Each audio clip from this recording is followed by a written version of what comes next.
This is a fairly extended run-through of OneTrack for those of you who have already checked out the brief run-through and are looking for more. As you already know, OneTrack opens in the playlist view, where today we're going to create our own OneTrack playlist. Tap on the Add button, top left, and we get to choose a name for our new playlist. Let's call it Demo. We can now add a few tracks from one of our previously created iTunes playlists. And then tap Done.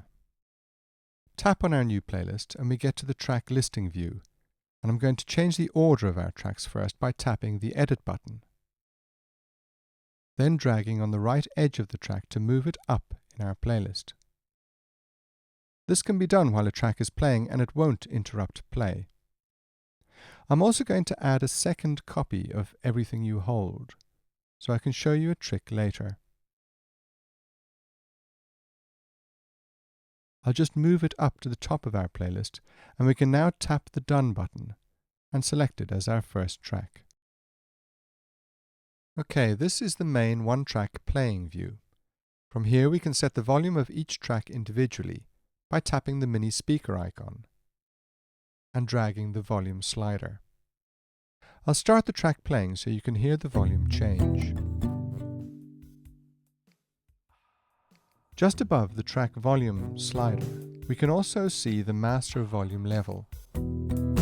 This level can be changed either by the controls on the side of your iPhone, iPod or iPad, or else inside the settings view, which we'll take a look at later. We can adjust the start and end points for each of our tracks, as well as setting a count-in time using the Mark In and Out pop-up. As an example of this in use, I'll chop the end off our track, making it just 14 seconds long. I can then jump to our next track, which is actually the same track repeated, and give that a 5-second count-in. Then I'll set it to play automatically by tapping the Autoplay button.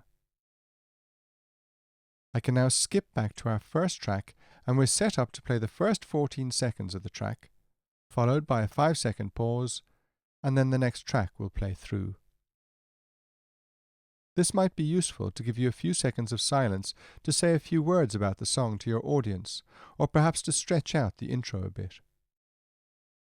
You'll notice that if I start it playing, when it reaches the end of the 14-second stretch, it fades down to silence rather than stopping abruptly. Autoplay is on, so we go straight into our 5 seconds of silence with a large and visible count-in. And then our second track plays from the start. It is possible to turn on autoplay for all tracks in the settings view.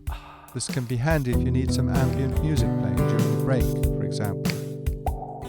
You'll always know if the next track is set to autoplay, as the track name will be green rather than white.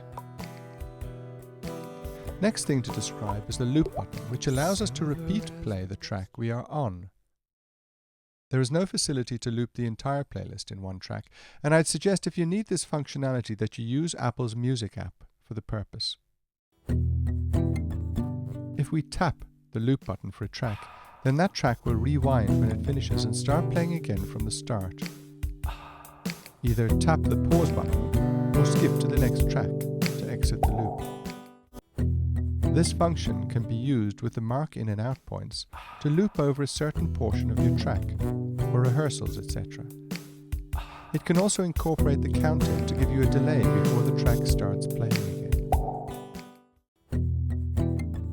Up till now we've been watching a countdown timer in the center of our view. With a tap, this can toggle to a count up timer, and if we press and hold for a second, it'll switch to a real-time clock. Tap once more to return it to the countdown timer. Since version 2 of OneTrack, we've been able to switch to a landscape view by rotating the device. When the lock slider is engaged, the view is locked, and the display will not go to sleep. This is very handy for performances. It does not, however, silence your phone or your alarms, so do make sure you're in airplane mode and have all notifications disabled before a performance. If you have the resources and the need, I'd strongly advise that you invest in an iPod Touch or iPad and use it exclusively for performing.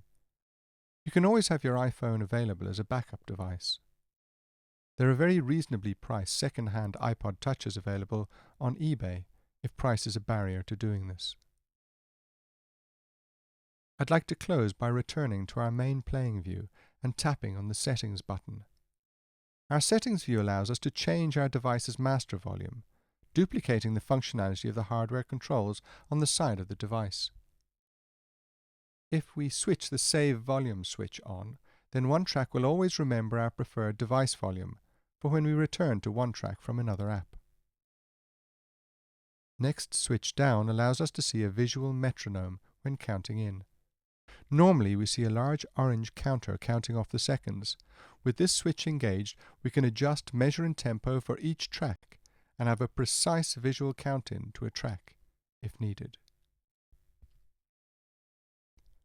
Always Autoplay, if engaged, allows us to use OneTrack in a way somewhat like Apple's Music app. OneTrack has been designed to play tracks one at a time, as its name suggests. You may override this behavior, a track at a time, by switching autoplay on for each track, as described earlier. Throwing the Always Autoplay switch on means that all tracks will play one after another. They will still take into account any count-ins you have set, but will not pause at the end of each track. And track disabling adds a small checkbox to each of our tracks in the Tracks view.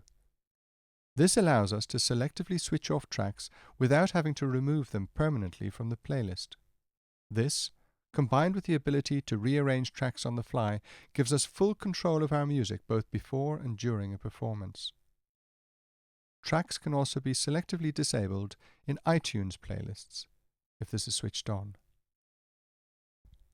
And finally, tap on the Reset button to access the Reset Settings view, where you can clear any of the values OneTrack has stored for you. For example, you might want to remove all of your user-created playlists in one go, rather than going through deleting them one at a time in the Playlists view.